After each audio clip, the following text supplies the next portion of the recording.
proprietary information, couldn't make it out. But a lot of what I do is coaching businesses, is coaching business owners. And I wanted to bring some of that value here into the social media space, even though I know a lot of you have been coaching on personal development. There's also the professional development side.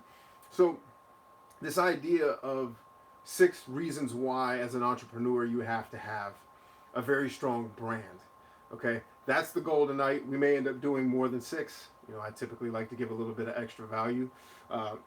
On that same token, for those of you who aren't entrepreneurs, understand that as our world evolves, you are in some ways probably going to become entrepreneurial-like, right? In the next 5, 10, 15 years, most of you are going to be consultants. Gone are the days where you go to work somewhere for 30 years, you retire, get a pension, and go sit on a beach.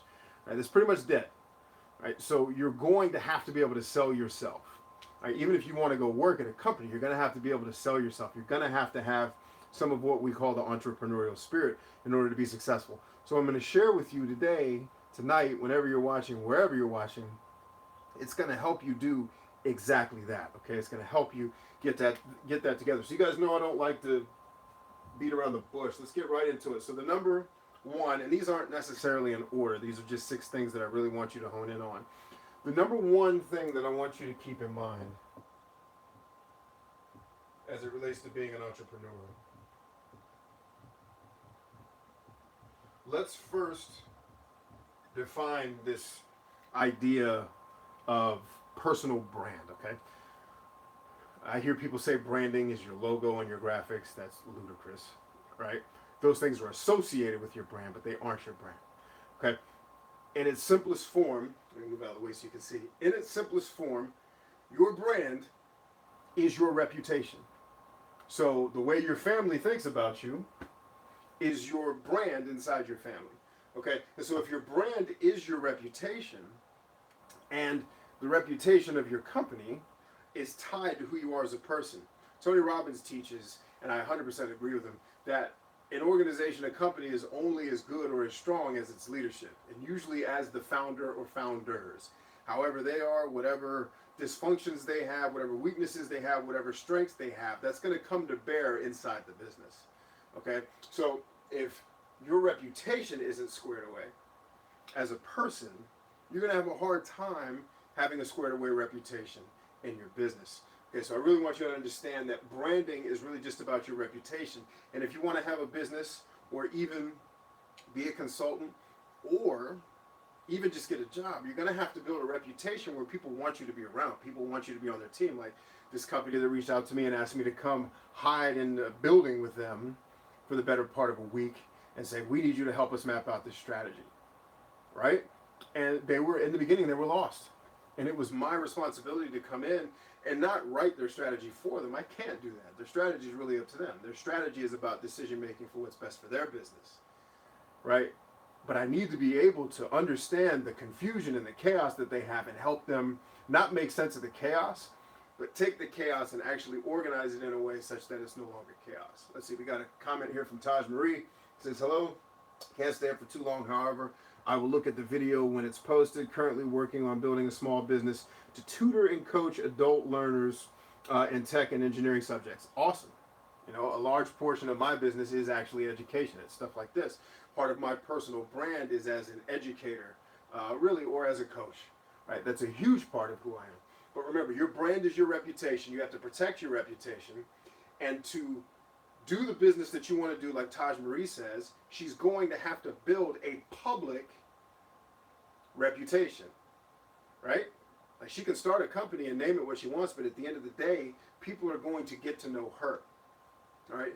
Number 2, in no particular order. And you can say number 1's kind of number 0. I'm really just teaching you what a brand is in that case and showing you why it's important. But A, B, number 2.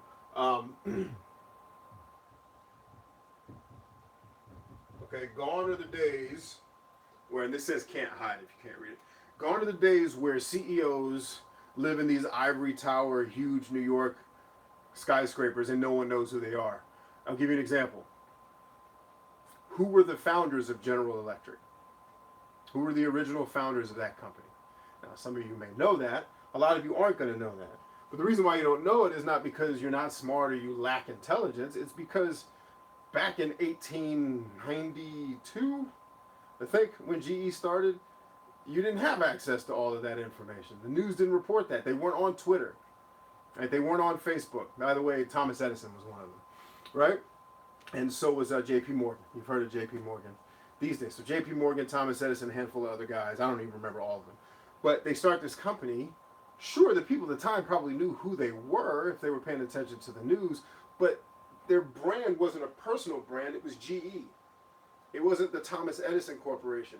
But these days, because of what we call social media, which is just really a fancy word for the internet, right? Because of that, there's nowhere for you to hide. You can't go in the building and just hope that people are going to do business with you, especially because so many people now decide whether or not they're going to do business with your company based on how you are, right? Like, I'm a Washington sports fan, right? And we have a team called the Redskins. And a lot of people take angst with the Redskins because they don't like the owner. They associate our losing and our challenges and the chaos and confusion that goes on in that organization with the owner. Everybody who's a fan knows the owner's name. His name's Dan Snyder, right? And most people don't like him, at least from a fan perspective. I'm sure there's a lot of people on the money side that love him because he's got like the 5th most lucrative sports brand on the planet, right? So that's what I'm getting at. Gone are these days where you're going to build a business and no one's going to know who you are, and it can happen. I'm not saying it can't happen, but there's a lot of value in letting people get to know you, okay? And I bring up GE as an example because most people, if you're interested in being an entrepreneur, most people know Jack Welch, the most prolific CEO of General Electric, right? There's books. He's on social media, by the way. He has an academy where he advertises on LinkedIn all the time. I've actually spoken with them, right? As an educator myself, I've spoken like, how do you guys do it? What types of things are you selling? They have a program actually where you can get an MBA completely online. You don't have to, and if you want to go to class, you can, but if you do it online, you can do that.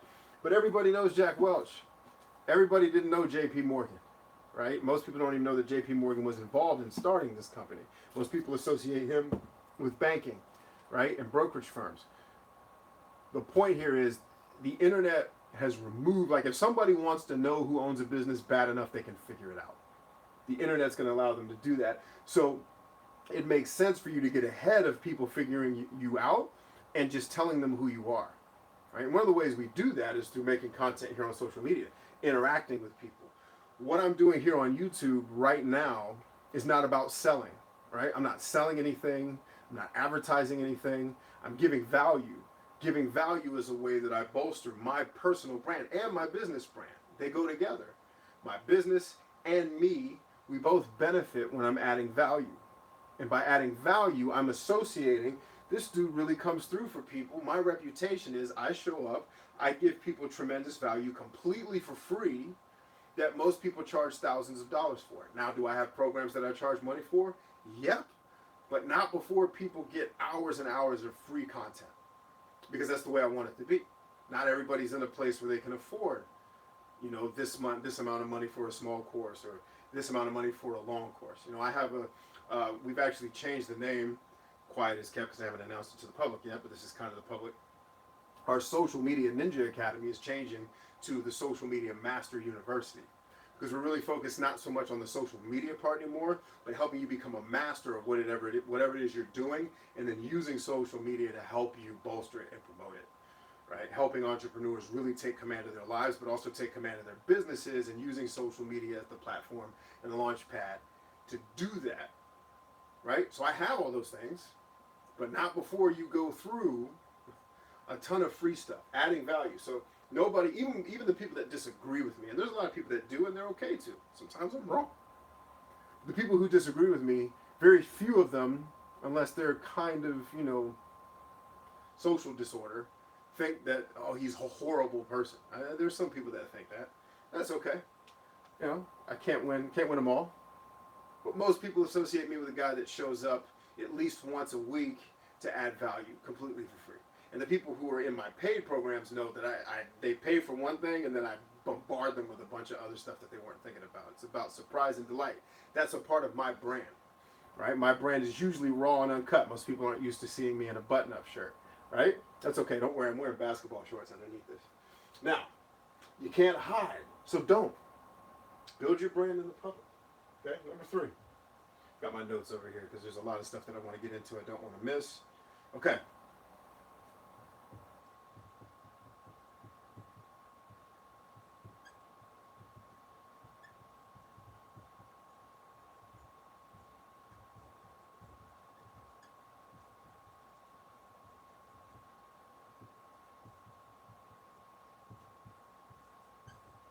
Okay.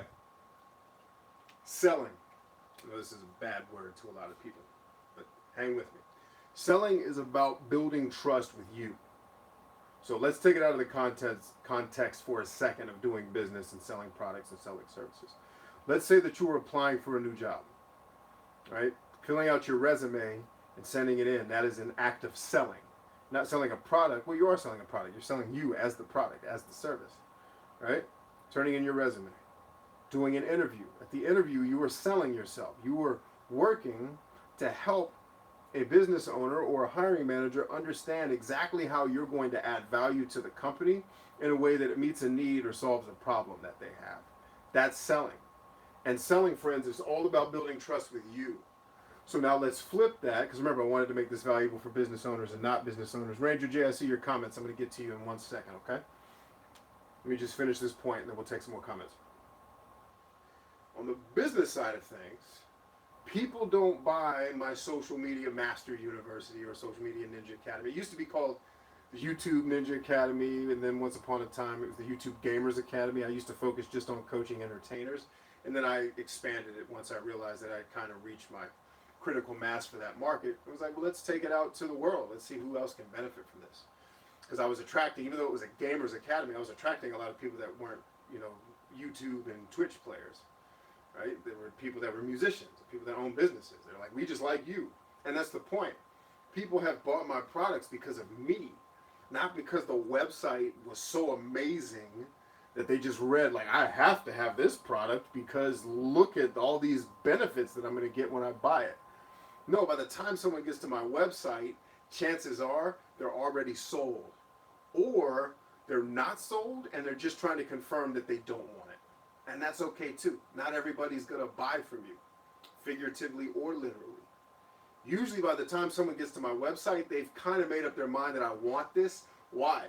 Because I've built a reputation of trust. I've built a reputation of I will always go the extra mile and give you more than you pay for. Every single time. Right? I don't hide. I tell people what's going on in my life. Now, I don't tell you everything about my life, right? But I tell you enough about it to where you can build a rapport with me. It's like, oh, this guy's kind of just a regular dude, right? He's paying bills and raising kids and buying houses and building a business just like a lot of us are, okay? He might be a little further down the road. He may be making more money, but who cares? Bottom line is just a regular cat that's trying to help other regular cats, right? But the selling is about building trust with me. People trust me way more than they trust my product. I literally have people that didn't need my product. They didn't need it. And they told me, like, but I'm buying it because it's you. They're very successful. And by the way, they were successful without me. Let me be very clear about that. Some of the people that I coach could be successful without me. Now, I've given them an edge. Don't get me wrong. At what they do, they're better than me. But remember, Michael Jordan is a better basketball player than Phil Jackson. But he still had Phil Jackson. And when Phil Jackson bounced, Jordan bounced. Wow. Because Michael had built a trust with him. Why was Phil Jackson able to coach Jordan even though Jordan is the best player that's ever played the game? Because Phil Jackson's not in the game. He's watching the game and he can see things that Mike can't see. I can see obstacles and roadblocks and opportunities that sometimes my people can't see. Doesn't mean I'm better than them. And I've had people buy my products just because of this. Knowing that technically I don't really need this. I'm going to be successful without it. But I'm going to get some extra benefit from it. And I'm doing it just because it's you, brother. Right? I still have people donating to my Patreon. I haven't given them a thing. They still put in money every month because of one thing I did for them 4 or 5 years ago that had such a great impact on them. And it wasn't that what I did was so amazing. It's that they were so taken aback by the fact that I took time out of my life to focus on one human being who I didn't know. I had no idea that they were a giant YouTuber with like 1 million followers. I didn't know. I didn't look. Sent me a question. I stopped what I was doing. I knew what the problem was, gave them the answer, and they were like, yo, this dude is all right. He stopped everything he was doing to help me. And that's why I say always go the extra mile for people, because you never know who you're dealing with. I'll tell you a story. Once upon a time, when I was working at Fortune 500, you hear the story about when I used to work for a billionaire, right? Well, I was the operations director and basically the deputy GM. So I had responsibility for running this guy's business, right? That's how I got good at this, was because I had a lot of mentors to show me how to do it. They had just hired some new security staff, so the whole security staff fell under me, right? I oversaw everything security along with a lot of other things, operations, right? And so my security director had just hired some new staff. The new staff didn't know who I was. So I was leaving the building to go home, and there was an escalator that was out. Well, I run the building. Like, there's an escalator, I'm fine. I'm safe. I know how, I run the place. I know what's going on. I start to walk up the escalator. The security guard mumbles. It says, hey. And so I didn't assume he wasn't talking to me. I kept rolling. But as I walked past him, he very passively, aggressively was like, yo, man, you just going to walk by me like that? You didn't hear what I said? I told you. Like, dang, you're going to... And he wouldn't look me in the eye and say it. He was kind of looking away like, man, you just going to play me like that? You just going to walk by after I told you not to walk up the escalator? And I stopped. Now, I imagine most of you think I stopped and I gave him, both barrels. Like, I'm the boss. How dare you talk to me like that? But I didn't. I've been a boss long enough to know that you don't tear people down when they make a mistake. Actually, Jack teaches that. That's one of his principles, right? When someone makes a mistake, you don't beat them down further. All I said to him was, listen, here's what happened, man. You spoke so quietly, I didn't hear you. Next time, when you're trying to talk to a customer, right, who's coming into your place of business, speak up. You're in charge. Speak up and address me with assertiveness. And I would have responded. I would have gone around. Even in the back of my mind, knowing I'm the guy in charge, I still would have listened to him out of respect for his position and to help bolster his confidence as a new employee. We didn't do it. And I said, and by the way, always be careful how you talk to people, because you never know who you're talking to. And I just left him with that. I bounced. I didn't tell him who I was. I left. The next day, I was in the security director's office. He was briefing me on some of the changes that were going on, which was part of my role, was to make sure he had everything he needed to do his job, and he was reporting to me all of the things that I have, given them orders to do, as the guy, as security being one of the things that I'm in charge of. As I'm sitting in his office, his door's open.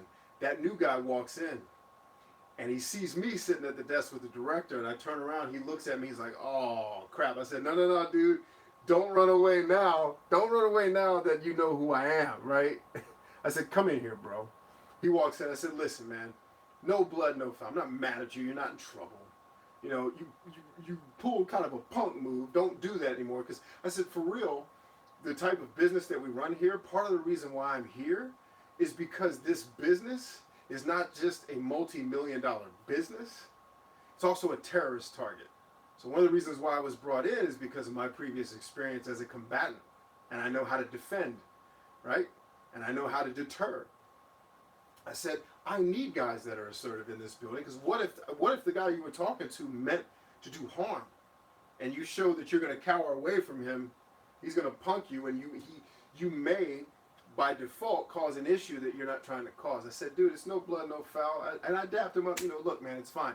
But be assertive, be courageous, and don't punk out when you need to talk to somebody. Don't be afraid. We've given you the uniform. You're in charge. Be respectful. Don't do that passive-aggressive stuff you did when I walked by you. Be assertive, right? And that's all about selling, is about building trust with you. If I had gone and laid into him like, I'm the director of this place, you don't get to talk to me like that, how do you think that dude's going to feel for the rest of the time he's working for me? First of all, he's going to feel belittled. Secondly, he's like, dang, I made a mistake. On the first day of work, I pissed off the boss. No. Never kick a person when they're down. So you build a reputation and you sell yourself. He didn't sell himself very well in that situation. But remember, it's all about building trust with you. So if you want someone to buy from you, you've got to build trust with them. And one of the best ways to do that is to build a personal brand that's public facing so that you can do that. Let's check out these questions here. Ranger J says, incredible that this popped up when it did. Happy to listen. This will help with my automotive business ventures. Awesome. He says, dozens of hours of free content if not hundreds. Easily, yeah. If you count both of my channels and Facebook and a bunch of other stuff I do, there's probably hundreds. And especially like if you look at some of the stuff that I've taken down that's not on the internet anymore. All right, next. Kind of dwelled on that one a little bit, but it's important, okay? I can't stress enough that if you want to sell a product and service, you are going to have to build trust with your clients because they are buying you, not your product. Okay, always remember that. So we got, let's see, number 4. A real simple one. I mean, this one's kind of a no-brainer.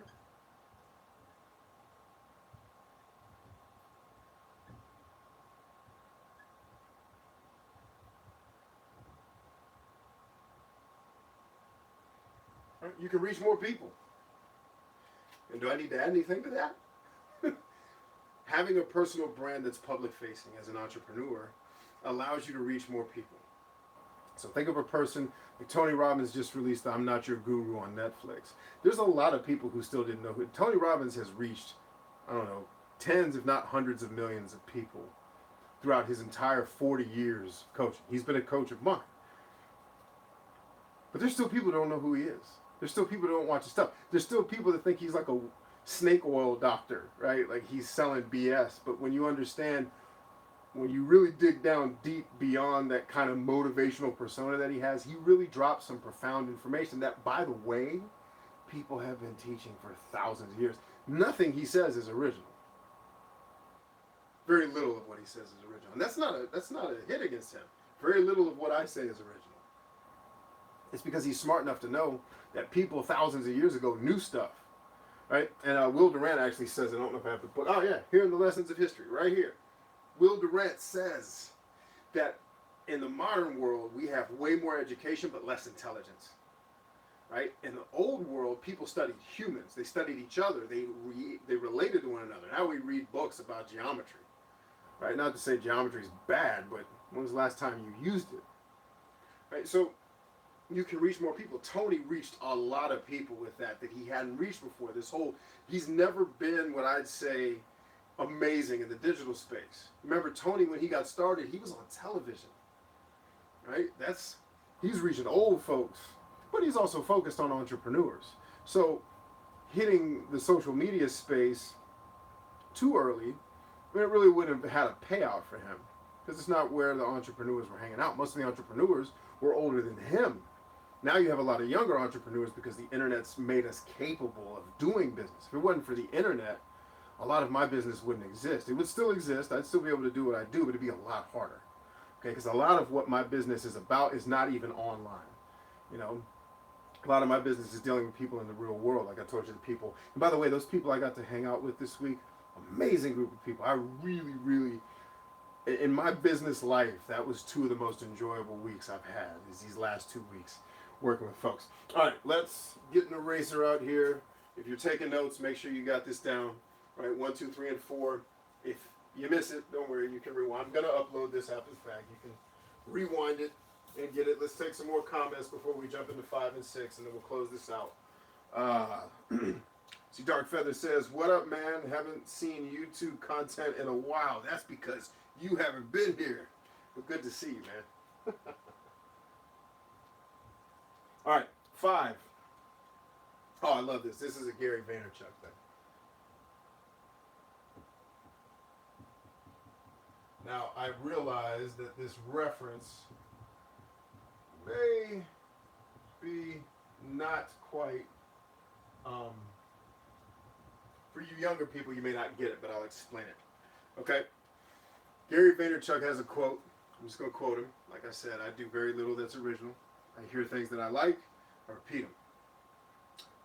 Gary Vaynerchuk has a quote that he says, the more human beings in our society becomes like the Jetsons, I'll explain who they are in a minute. If you don't know, if you were born after 90. And you don't know who the Jetsons are, I'll explain it. Okay? The more we become like the Jetsons, the more the businesses who behave like the Flintstones are going to win. All right, so what's the Jetsons and the Flintstones? Jetsons was this futuristic show that was on in the 70s or maybe even the 60s. I don't know what year it was. It was still on when I was a kid in syndication. It was reruns. And it's about this futuristic family where they have flying cars and they work in this high technology, like the apartment they live in the city does everything for them. Like when they get up in the morning, they're on a conveyor belt and the shower just rips their clothes off, showers them, throws new clothes on them, cooks their food. It's like Star Trek, right? The more we become like that, and we're becoming like that. We're already talking about self-driving cars. Maybe not flying cars, even though I've heard talk about that. The more we become like this, the more businesses who behave like the Flintstones was a cartoon, and these are cartoons, by the way, a cartoon sitcom that was from the Stone Ages. And they were both, Hanna-Barbera did both of them. That's the name of the production company that made both. So it was like a go back to prehistoric man, and they lived in caves, and they wore, tiger skins, and the way they drove their cars was by their feet. But Gary's point here is there is a set of core values, especially in Western culture, and especially even more in America. Now remember, I've been a lot of places in the world, right? There is behaviors and core values in America that we've lost. Once upon a time, you could walk into a hardware store in your neighborhood back when those existed. And you'd walk in and they'd be like, "Hey Jack, what's happening, man? We got the stuff, the struts, and I'm not a hardware guy. We got the hammers and the nails and all the stuff you need. We got it right here for you. And you know what? Just take it home. You can get us the next time." That's how they used to behave. It was a community. It was friendship. Japanese culture still does that. Middle Eastern culture still does that. I remember in the Middle East, I walked into a store and I didn't even get to browse the store. The attendant said, "Please, sir," and they speak English. "Please, sir, have a seat right here." I'm like, okay. The American sits down. He's like, "What would you like to drink, sir?" Now, by the way, I'm in a jewelry store when this is happening. "What would you like to drink, sir? Would you like water or a soft drink?" I said, "Do you have Sprite?" I was drinking soda still at the time, before I pretty much cut that out of my life. And he says, "Sir, I'll bring you a Sprite." And he brings me a Sprite in a cup and he pours it for me on this tray. He's like, "Now, what from my store can I bring you?" And I'm like, "Bring me? I'm just going to look around." He's like, No, sir. What are you here looking for? I'll bring you our best stuff." So he brings me my drink. I'm like, "Well, I want a cartouche with my wife's name on it, my family's name on it. I'm going to buy it for my family and send it home." "Excellent, sir. Let me show you what we have."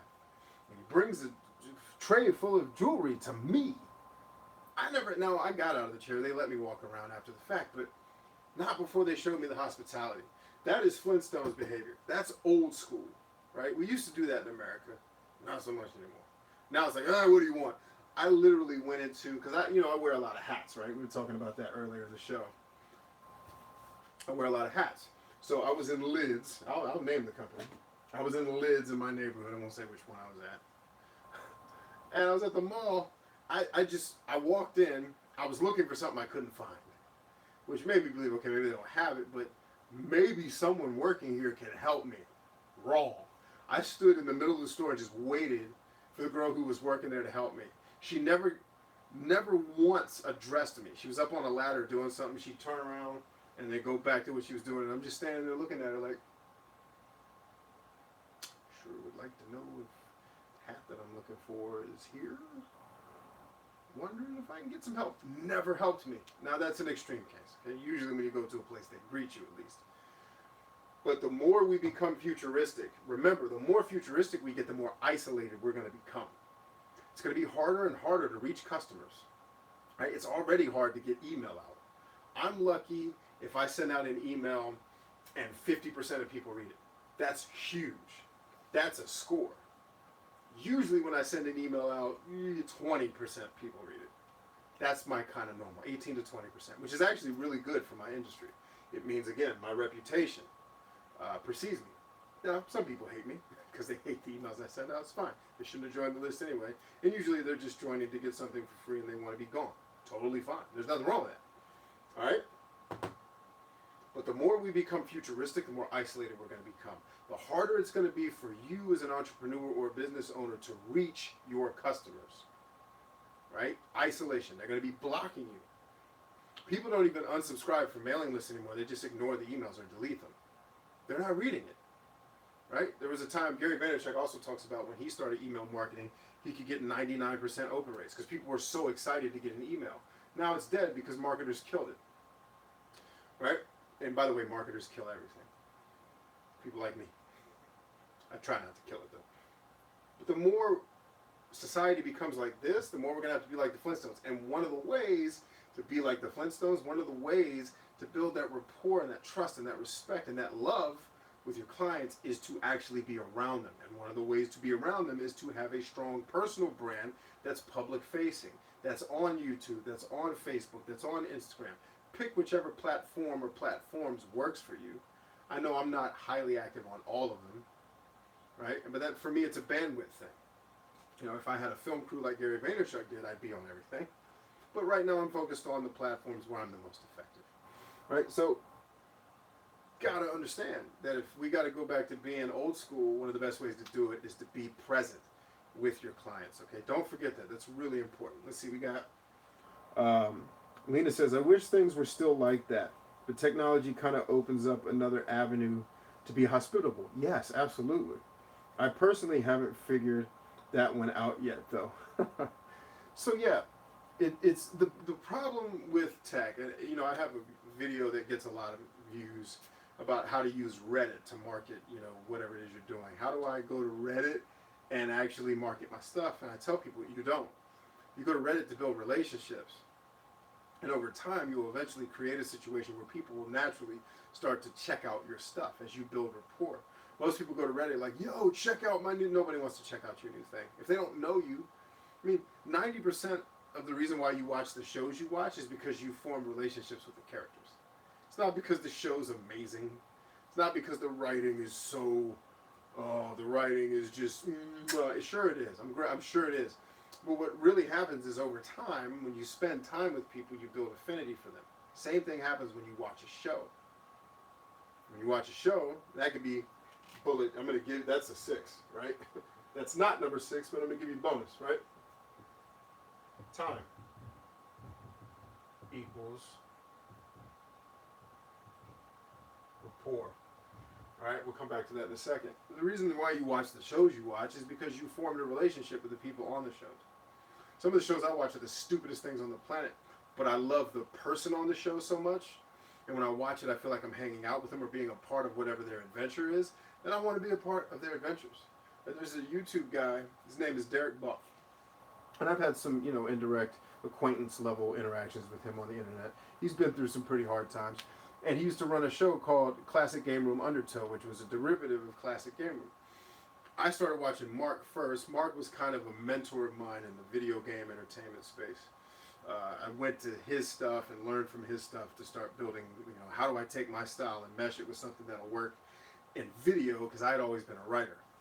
But Derek had a show, and over time, like, he was goofy at first. I was like, who is this high-pitched, goofy guy? But the more I watched him, the more I was like, oh, I kind of like this dude, right? And I started building this kind of online virtual rapport with a character. He wasn't the real him, but I wanted to see what was going to happen next. And then he started doing shows where it was the real him. And I had this, by the time his show got cut off, I still wish, you know, people are still begging him to come back. Right? He didn't have a huge following. He didn't have 1 million people or 20 million. He had a couple 100,000 following him. And that's huge, man. I mean, you get 1,000 people to follow you on YouTube. That's insane, because most people on YouTube do not subscribe to you, right? It's just the way it is. But remember, spending time with people means building rapport with them and building trust. One of the best ways to spend time with people, because you can't physically go to their house, usually, as an entrepreneur, is to have content online that they can readily consume. You know, one of the reasons why my channel grows the way it does, where I don't really make a lot of content, but I still get thousands of subscribers every month, is because I've built content that's bingeable. And I've built a lot of it. And people are like, I'm going to watch every video. They tell me, I'm watching every one of these because I love it. And then they eventually get to one they hate and they yell at me. But it's cool. Like, none of that makes me feel bad. I like that type of interaction because I'm having some type of effect, hopefully positive. But remember, if you want to sell products and services, or sell yourself, or even get married, for my folks that aren't entrepreneurs, time equals trust and rapport. The more time you can spend with your clients, the more you're going to build trust, the more you're going to be able to sell. Okay? All right, let's go to 7. That 6 was the bonus. I always end up giving 1 at least. And I love this one.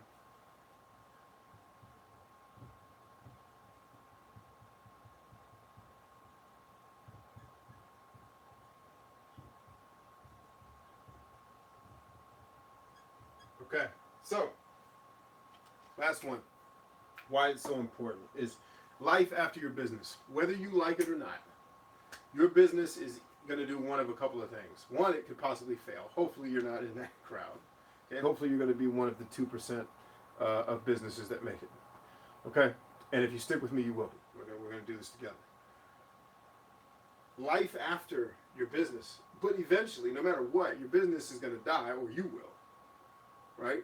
Or you're going to sell your business, or you're going to turn your business over to other people. Like, if you look at the way I structure my business, I've got this marketing agency, right?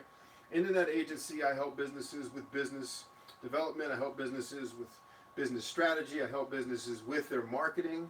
I help them sell things, help them build strategies to sell things, run campaigns, a bunch of different things.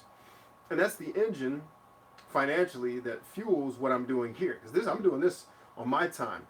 And I'm not making money doing this. I don't monetize these videos because who wants to make 7 cents on a video and then make you have to sit through a 30-second commercial? I think it's ridiculous. But in order to make this time possible, I've got to have some type of income coming in so that my family can eat. Because if I just do everything on this, let's make everything free, then, kids get hungry, and that's not a good place to be. Right? Inevitably, the truth of the matter is I don't want to own a marketing agency. It's not my long-term goal, but it's a viable way to build revenue such that I can fund my real dream, which is what I'm doing here, just at a greater scale and actually making money doing it. In fact, I'm going to be doing way more public speaking this year than I've done ever. I've been invited to do keynotes and all kinds of other stuff. I got invited by that company to come in and help them build their business strategy. And my DNA, and it's funny because in those business strategy meetings, we kind of had some downtime where everyone was just kind of getting to know each other. And I went to take a break, and I came back in. They were going around the room like, what's your actual dream job? Like, is working for this company your dream? And most people said no. But when they got to me, they're like, Brian, B, what's your thing, man? What's your dream? I said, believe it or not, this. Like, I love coaching. It's who I am. It's what I am. It's in my DNA to coach people and to help people become better versions of themselves and to help people's businesses grow and be better than they were before. Right? And they all were like, oh, this guy, right? Of course you're living your dream. But it's the truth. And so I don't want to go out and get investor money and do all that crap. I don't want to be beholden to anybody. I want to be able to make my calls my way, the way that I think God's designed me to. In order to do that, I can bring revenue in to do it. But eventually, I'm going to turn that marketing agency over to someone else to run it. Now, I will probably still own it. But after that's done, what do I do? How do I still make a name for myself? After my business, what do I do? Like, if you look at Bill Gates, let's use someone way better at this than my example. Bill Gates ran Microsoft for a long time, but what does he do after Microsoft? Now he's a philanthropist, and he uses social media to spread his message about how he's saving lives and using his fortune to make life better for other people on the planet. Having a strong personal brand lets you do that. Now, there's some haters that think Bill Gates is murdering children or what, these conspiracy theorists are just, God love him. He's using the internet and social media and his personal brand.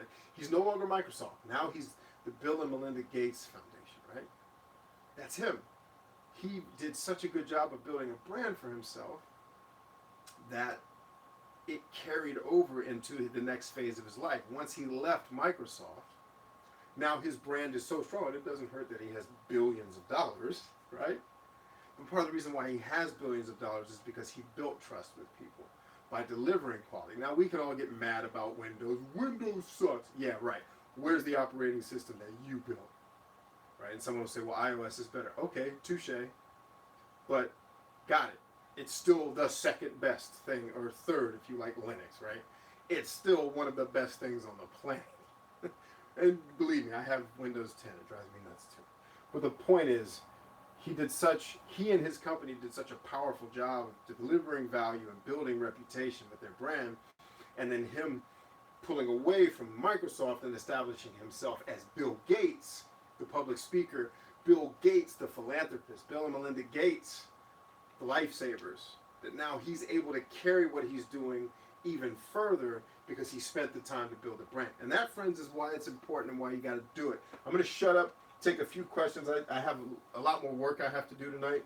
Unfortunately, this is the only night since I've been off for 2 weeks where I can catch up on some of my work. So I can't spend a ton of time. But please, if you have questions, go ahead and get them in now. I'll answer the ones that are here, and then we'll go on about our evening. So thank you, everybody, for being here, too. It's always a blessing to be able to come before you guys and serve you. Let me move the chat over here and blow it up.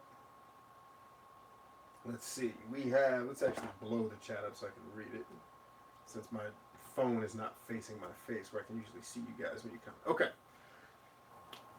Witty says, I love to binge watch your videos. Thank you. You guys really, and Witty says, greetings from Germany. Oh, greetings from Germany. Hallo.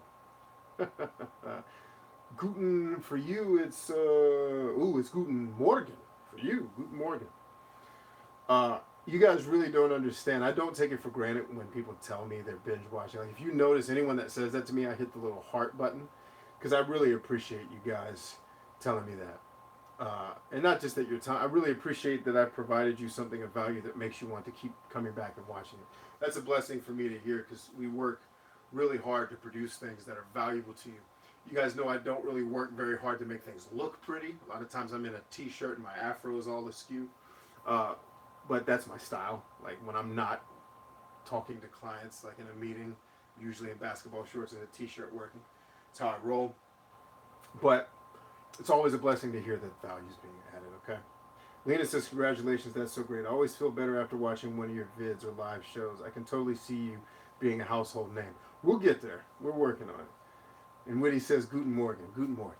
Very good to see you. I know a little bit of German. I lived in Germany for a couple of years back in the 80s, man. It was awesome. Germany's a freaking awesome place. And I went back when I was in the Army several years ago because my family was actually living over there. I went over there to visit them before I went to combat.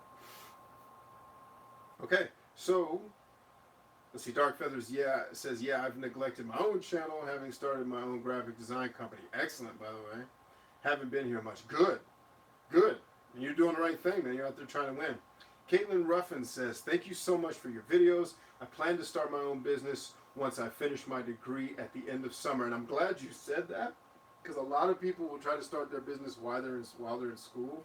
And the problem with that is starting a business, hear me, if I can just give you some entrepreneurial advice, starting a business is going to consume your life in the beginning. It's all, like I have time for my kids, some minor recreation, usually an hour before I go to sleep, and then business.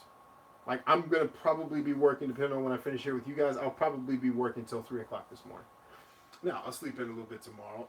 I've finished most of my work for the week at this point, so I won't have to get up tomorrow and do things. Right? In fact, tomorrow I'm taking my kids to play basketball with a friend of mine.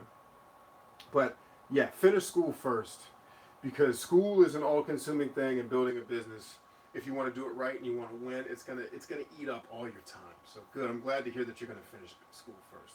Lena says, are there any steps, advice to follow that can help improve rapport building?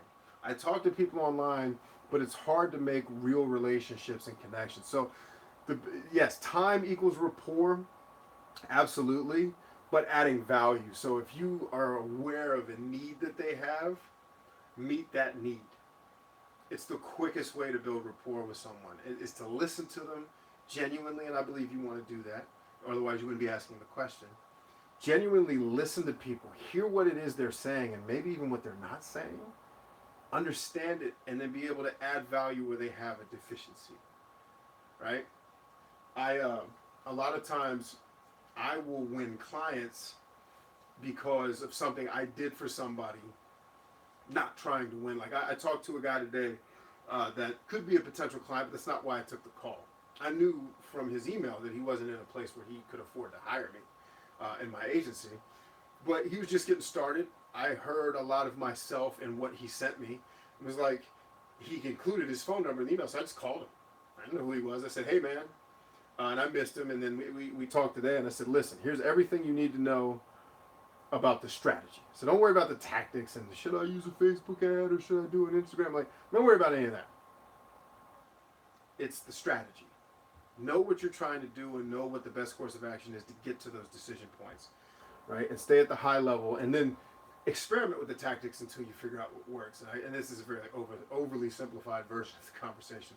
But I guarantee you that value that I added to him, should his business be successful, and I believe it will, because I could hear in his voice that he was hungry.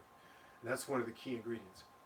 When he starts making the amount of money, I guarantee you I get a phone call. Not because I'm awesome, not because I'm the ish, but because I gave him value that I would have easily and gladly charged somebody $1,000 just to have that conversation with them.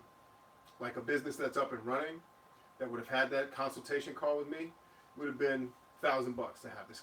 And a reputable business would have been like, okay, cool. Because you're gonna empower us, you're gonna give us firepower to be able to go out there and win and make way more than that.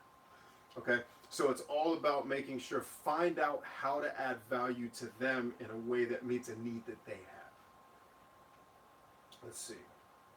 Speedy X15 says, hello, INFP here. Hello.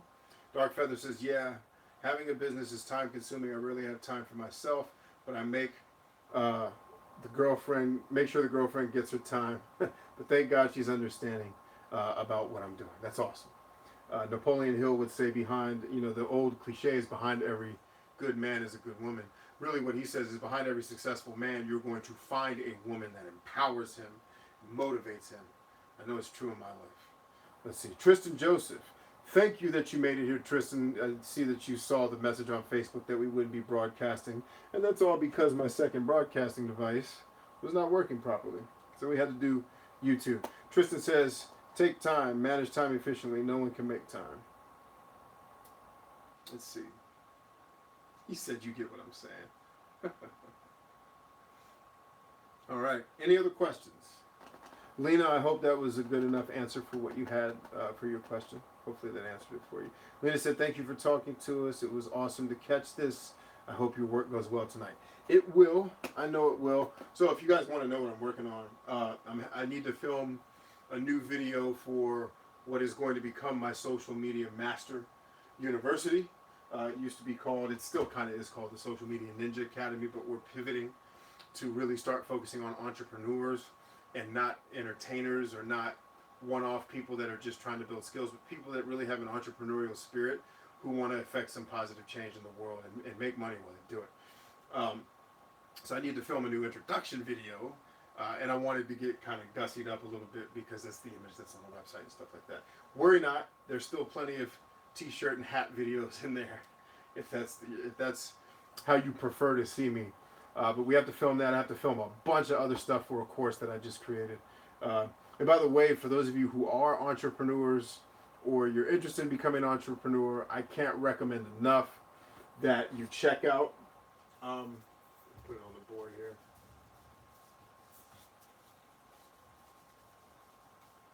Can't recommend enough that you check out. We're calling it the SMMU, and that's Social Media Master University. And I chose university, one, because if I made it academy, it would have been somebody else's brand who will remain nameless, Ty Lopez. And I wanted to make clear, university really drives the point home that this course is not just like a Udemy class. It's a couple of things and you get on your way. Like this is a college level course in marketing, in sales, in personal development, in professional development, in decision making, in strategy, in everything about how to make you the strongest version of you, and then how do I use social media to bolster my brand. So it's really about helping people do exactly what we talked about tonight. Helping you build a brand around you as an entrepreneur, but also helping you build your business out of that, right? So helping you learn how to do sales, helping you learn the psychology.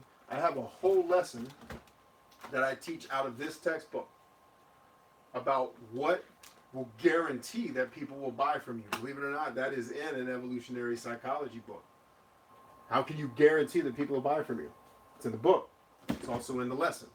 Okay? So we have all of these lessons that are going to help you not only understand who you are, and everything I do, every course I do starts with self-awareness, because like Sun Tzu said, I think he's behind me right here in The Art of War, if you know your enemy and you know yourself, you'll never be afraid of losing, because you'll always win.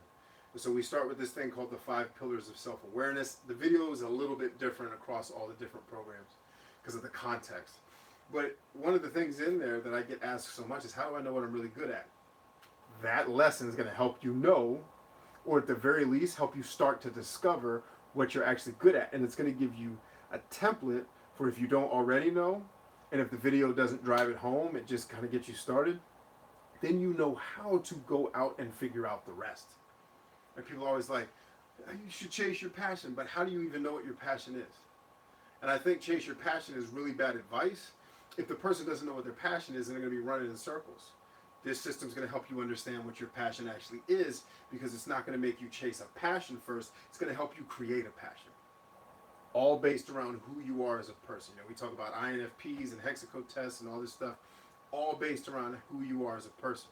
I even, when it comes to content creation, right, when you're building your personal brand with content, I have a video that says, based on your personality, here are the types of content that would probably suit you as a person. Now, it's not etched in stone. Personality, I believe, is a moving target. One of the reasons why I don't like Myers-Briggs is because it tries to pinpoint you. This is you. Like, no, it's not. You're a moving target. Okay? Let's go ahead and establish that. I think modern science has all but put to bed this idea of trying to fit people into 16 comfortable boxes. Probably not the best way to go about doing it, right? And so we have all of that information in there, and I realize I'm running my mouth about it, and I could just show it to you instead of telling you about it. So I'm going to go ahead and do that here. All right.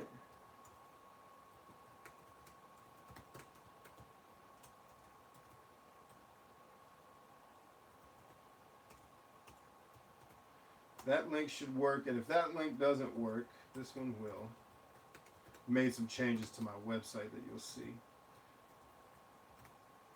All right, so if you go to my website and click on coaching, that link right there, it'll show you actually all of the programs I have, the free programs I have. If you're not in my free programs, guys, get that squared away. If you're not in the 69 pillars of success, get in there. Okay, it's powerful, and I'm still building it. I filmed about a third of the 69 videos. Still got roughly, what is that? So I've filmed about, no, I'm over a third. I'm almost at half. So I have over 30 videos still left to put in there, right? Still building content. And after we film it, we bulk upload it. There's no like drip. It's once I film it, it's in, and you can watch it. Depending on when you get started, you know, you'll go through the system. It's one video a day. So when you log in, you're only going to see one video, and then tomorrow you'll see 2, etc., etc. My 52 book challenge, helping people read more books.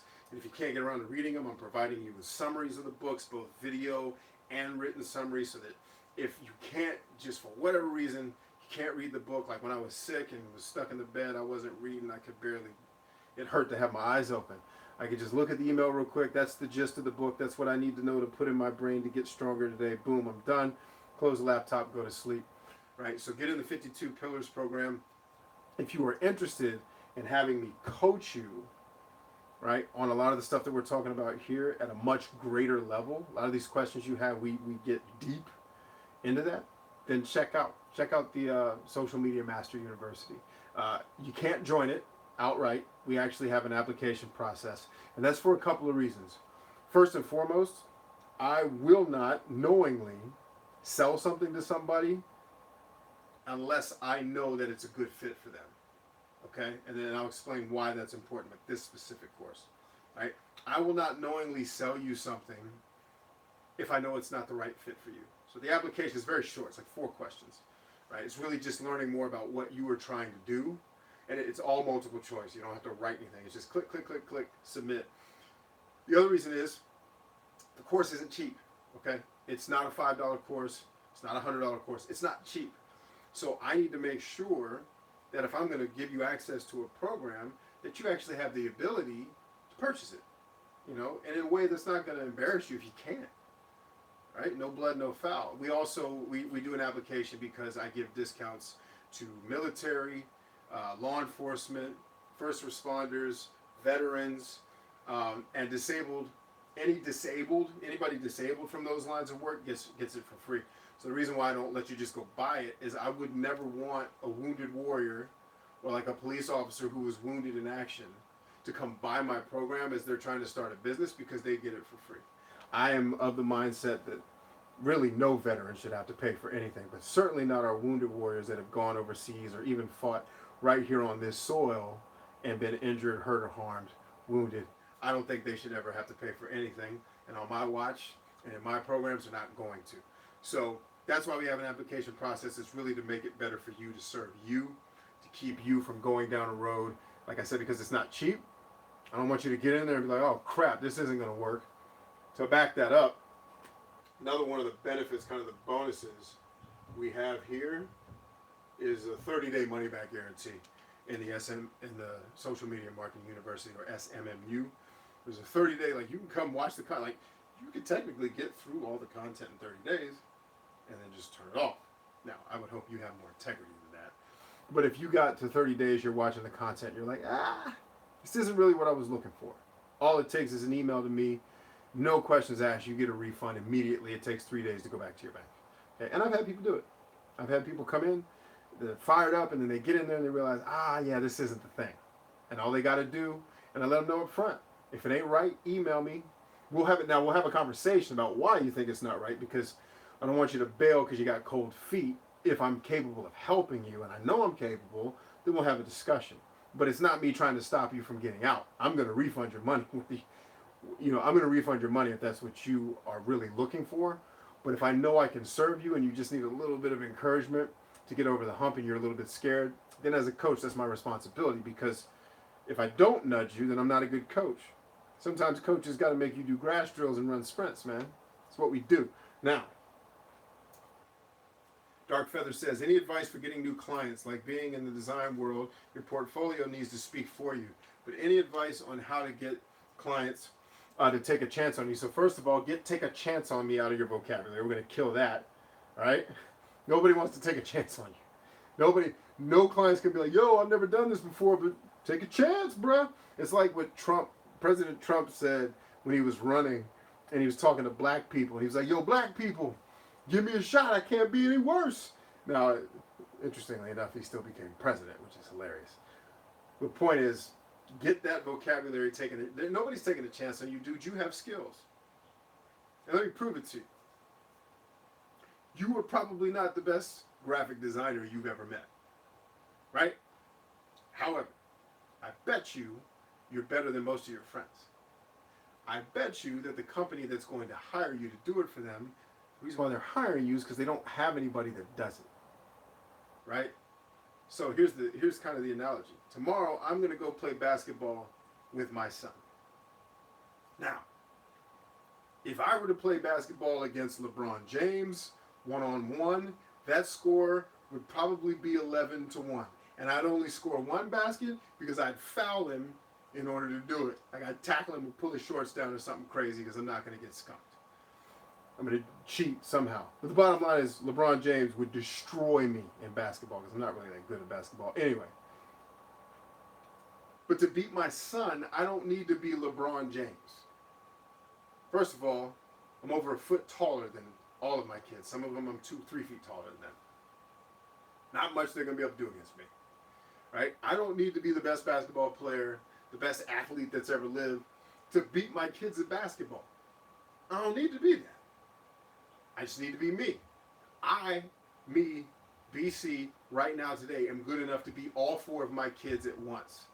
Meaning, your clients are coming to you as a trusted advisor, and as such, you have a skill set that they don't have, even if it's not the best. How may I help you, sir? You were supposed to be asleep in the bed. You just want to watch me do my video? Okay. You can come down here and sit as long as you're quiet. Are you lonely? Yeah. And why are you still awake? You should be asleep. I just don't feel like sleeping. You don't? Okay, so don't touch anything. Because what the people can't see on camera is that there's lights all over the place. If you touch the lights, it's going to be weird. Yes, you may sit there. Okay. Now, you're going to fall asleep there, No. little dude? Okay. No. No? You're just going to sit and watch? Okay. So listen up. We're almost finished with this one anyway, okay? And then I'll take you up and I'll lay with you so you can go to sleep. Okay? Hit the rock. Good man. Fist bump. So yeah, take a chance on me out of your language. You are a trusted advisor and an expert. Period. You're not LeBron James, but you're an expert compared to your clients. And it's mindset, guys. I posted something on Facebook either yesterday or the day before telling you all that if you're not where you want to be, if you don't have more clients, it's 90% the way you think and only 10% your execution. Get your mind right.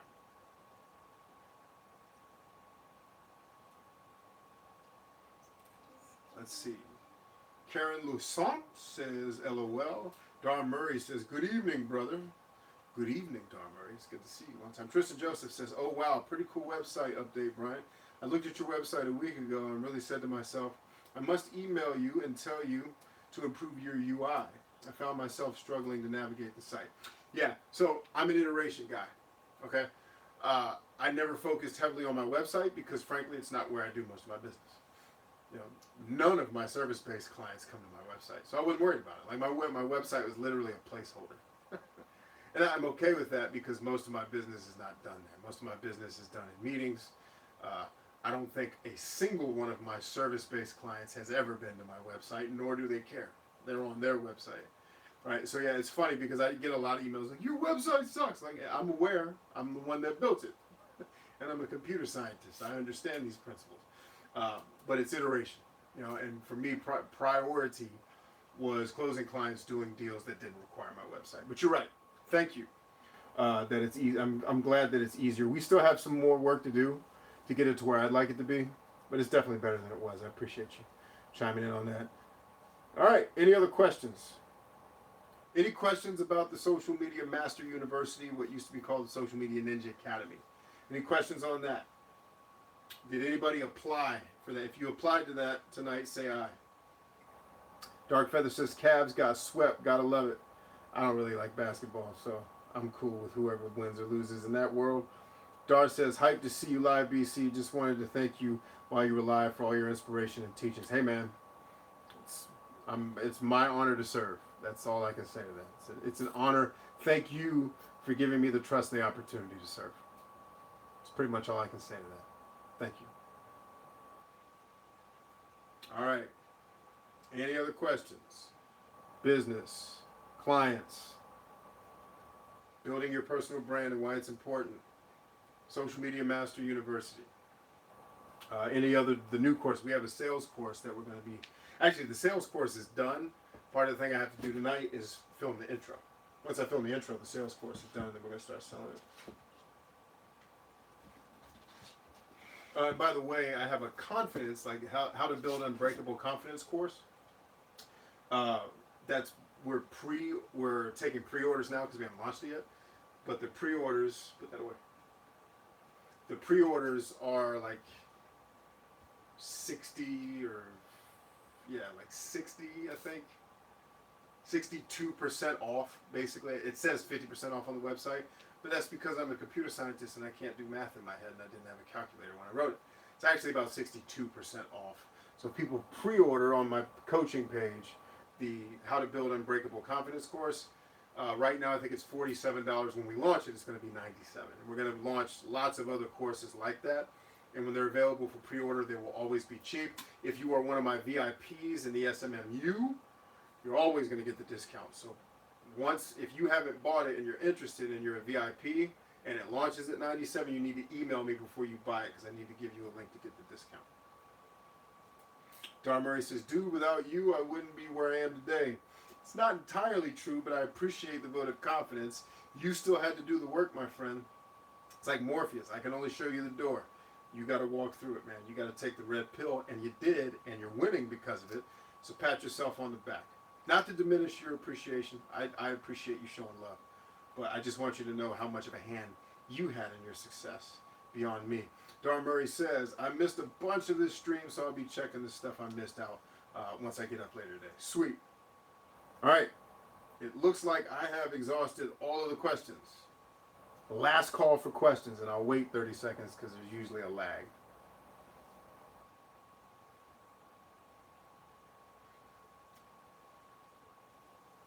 Oh, one last thing. Everybody should do this.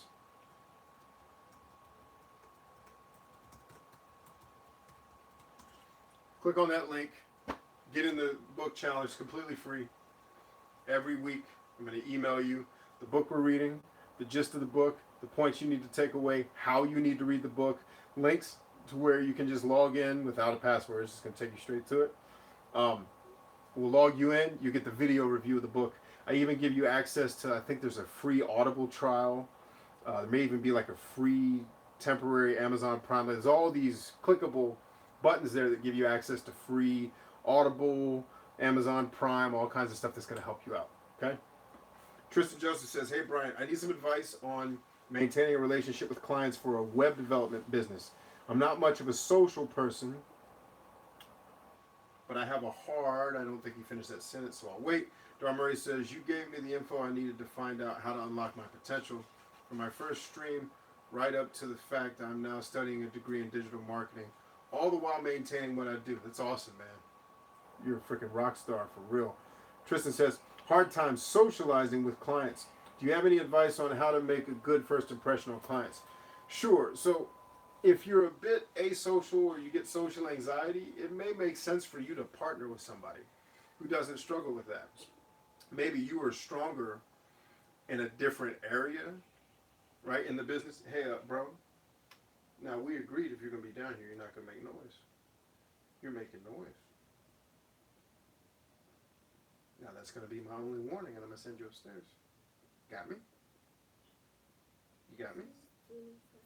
I know, but you're not supposed to do that right now. You're being rude to the people who are listening.